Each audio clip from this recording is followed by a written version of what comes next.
पूज्य महाराज श्री आपके श्री चरण में साष्टांग दंडवत प्रणाम। महाराज जी, आपसे एक प्रश्न था, क्योंकि प्रयागराज माघ मेला बहुत ही भव्य तरीके से आयोजन किया गया है। लाखों श्रद्धालु, लाखों संत महात्मा, ऋषि मुनि सब लोग आकर यहाँ तप की भूमि में तप तपस्या कर रहे हैं। लोग लाखों की संख्या में आकर संत महात्मा का आशीर्वाद ले रहे हैं और बहुत ही सुंदर और बेहद ही खूबसूरत दृश्य है यहाँ का। तो महाराज जी, एक सवाल जो है आज देश में चर्चा का विषय बना हुआ है।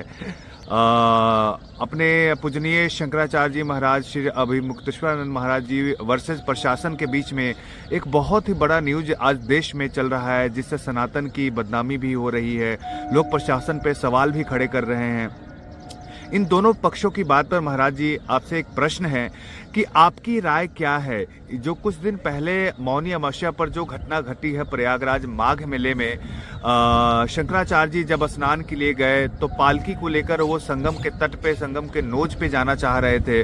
प्रशासन ने अपनी समय और सीमा के बारे में उनको पहले ही आग्रह किया था और काफी बार घंटों घंटों तक प्रशासन ने आग्रह किया कि स्वामी जी, जो प्रशासन की तरफ से जो यहाँ कानून की व्यवस्था है, जो संविधान है, उसके आधार पे सारी सुविधाएं कानून ने अपनी तरफ से उनको बता दी और आग्रह भी किया। लेकिन स्वामी शंकराचार्य जी का कहना था कि नहीं, हमारी पालकी जो है संगम के नोच तक जानी चाहिए, जहां पे हम जाके स्नान अपनी पूजा पाठ करेंगे। ऐसा करके महाराज जी, आप क्या सोचते हैं इस विषय पर और आपकी राय क्या है?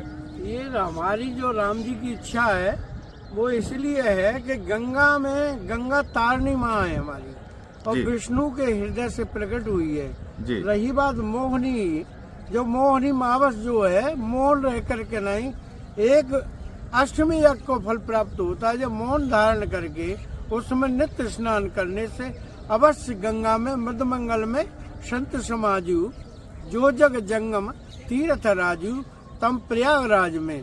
अगर उन्होंने आग्रह पर नहीं माना प्रशासन द्वारा, तो उनकी एक थोड़ी टुकड़ी गलती है।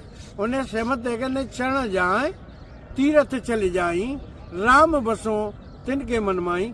अहम भाव से निकल करके नहीं, और बिना खुद चरणों से जाना चाहिए। न कोई खट्ट होता न बराबर तो होती, इसलिए मंगलमय उनका चलता रहे। तो आज देश में विवाद इसी कारण हुआ है। ऐसे को नहीं करना चाहिए। जी महाराज जी, तो महाराज जी एक और प्रश्न मन में ये आ रहा है कि अभी जिस तरीके से अब शंकराचार्य जी पे सरकार की तरफ से कई नेताओं का, कई साधु संतों का बयान आया है कि सबने कहा है कि स्वामी शंकराचार्य जी वहाँ पे सही नहीं थे, उन्हें जो है प्रशासन